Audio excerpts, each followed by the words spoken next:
with part 2 of Let's Make a Traveller's Notebook Junk Journal style. So in part 1 you see like how I pick my papers, how I sort them out, and I done some corner punching. I punched the holes in the papers. I said in the last one that obviously I'd picked this paper. I coffee dyed some cardstock and I sewn the two of them together. Obviously done that all off camera because I don't really have the room and the facilities to do that, to show you how to do that, but it's just simple. You would just, when you score your cardstock, you would then just, I'd normally just run a little piece of, what do you call this stuff, like glue stick, just along this bit on obviously that bit, and then put that down and then cut off the remaining bits and sew all around. So I used a kind of zigzag stitch here, and I'm just going to show you how I sew in the signature. So this measures 8 1/4. So like I said in my other video, I use a Tim Holtz ruler. You can make a template and find your center point. So for me on this it's the 0, and then again at 2, because that's exactly what I done with the signature. And I just sharpened my pencil and it's left some marks. So let's pierce that, easy peasy. Excuse me. So if you're using paper, like directional paper, you would make sure that you're sewing your signature in the right way up, because believe me, there is many times where I'm not paying attention, probably too busy chatting with people on Messenger or watching Netflix, listening to music, and I sewn it in and it's upside down. And there's been many a time where, again, not paying attention, when I've been putting pockets and things on, I've put them on upside down as well. So that went straight through. Sometimes it doesn't. Sometimes you've got to feed it through a few pages at a time. So I'll just pull that through. You can stitch it like through your machine if you want to. I've never attempted that with something this thick. I'd just be worried that my machine would break, and then I'd totally mess it all up. See, like this one here, probably have to feed that excuse me, feed it through a few at a time.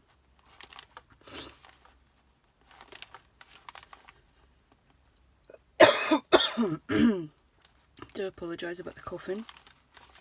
I've had this nasty cold and sore throat for about a week now, and I don't really feel particularly ill.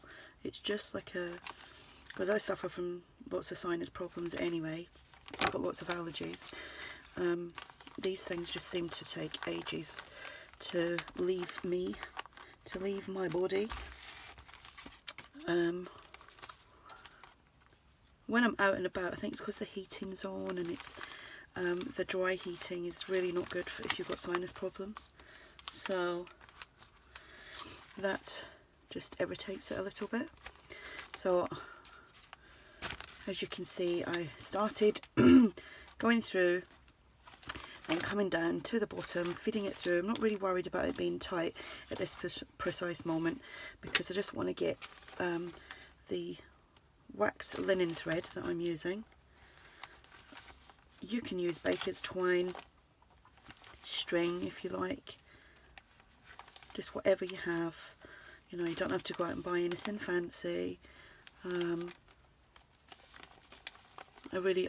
don't like saying to people, oh, you must have this and you must have that to do this, that and the other. There is so many different things that you can use than, you know, what you see in a tutorial. It's just like, use what you have and use your imagination. So I then feed that through like that.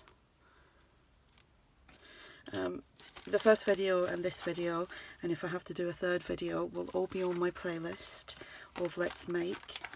And on that as well, there is lots of embellishing ideas, because I'm not going to show you like how to embellish this. I will just show a video once I've decorated it, because I've done that time and time again, and I do the same thing. So I've tied that in a double knot, and I know it's nice and tight, and I just tie it in a little bow. It's about the only thing that I can tie in a bow that looks okay. And then if there's any long pieces, just snip them off, or you can leave them, you can just leave them dangling and add some beads or some charms and things like that. So like I said, make sure that that's the right way up. I have gone and grabbed a few pieces to, do you know what, I had a word as well. I've got this lady here, which I've sewn onto some tea or coffee dyed cardstock, and then this was one of the leftover bits from one of these pages. There was the other side to that, so I'm going to use that. I am going to have to ink up a little bit. Just checking I've got lots of time. It'd be nice to get this done in 2 videos. So I'm just using some Oxide Distress ink, and it's the Walnut Stain. I'm just going to go around this edge, because there's a tiny little bit of white that I can see.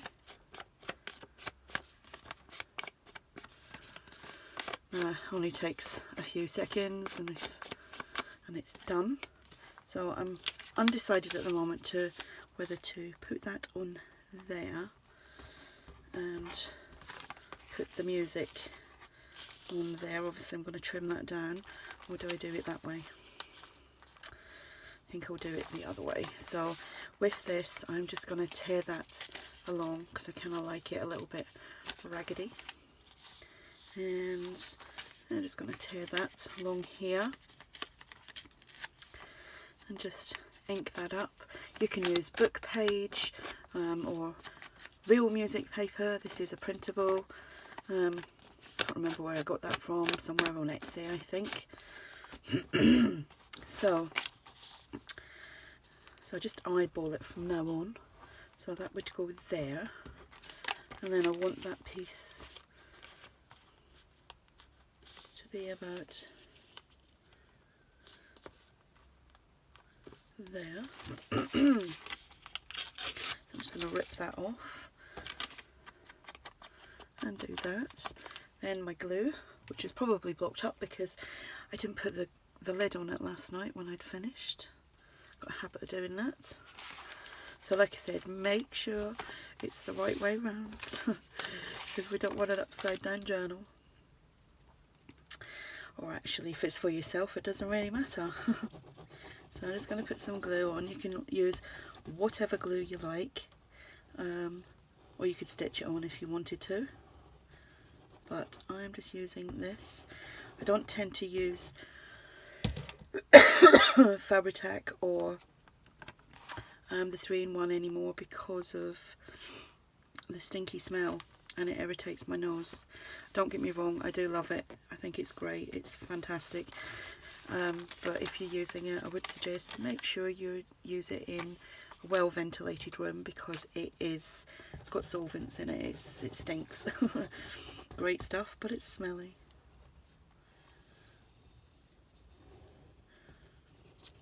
And there is other fabric glues. I think, is it Aleene's? They do a fabric glue. And then here in the UK, you can get fabric glues of places like Donnelly's and The Range and things like that, and they're cheap enough. They just take a little bit longer to dry, just in my opinion. So she's going to go there. Yeah, because someone else had asked me as well about, oh, can you show us how to do these covers? They're so easy. You just need about, 3 or 4 different elements, and you've got your cover done. I'm just going to make sure around the edges. And you can, you could put some cheesecloth or some lace or something behind this to fancy it up a little bit. So she's going to go there. I did have a butterfly and I've lost it. So I'm going to use the word journey, and this is just printed out onto plain paper, plain copy paper. So I'm just going to try and level that up a little bit. If you're looking for words, you can print your own, but I have some on the Junk Journal chat group, so if you're part of the main Junk Journal Junkies group, you can join the chat group, and there's lots of freebies on there. I know ARTYmaze has some on her website and her Facebook group called ARTYmaze and Friends, and Carol Tinson, who is the Crafty Emporium, she has some as well. So I've just glued that and backing it onto some cardstock.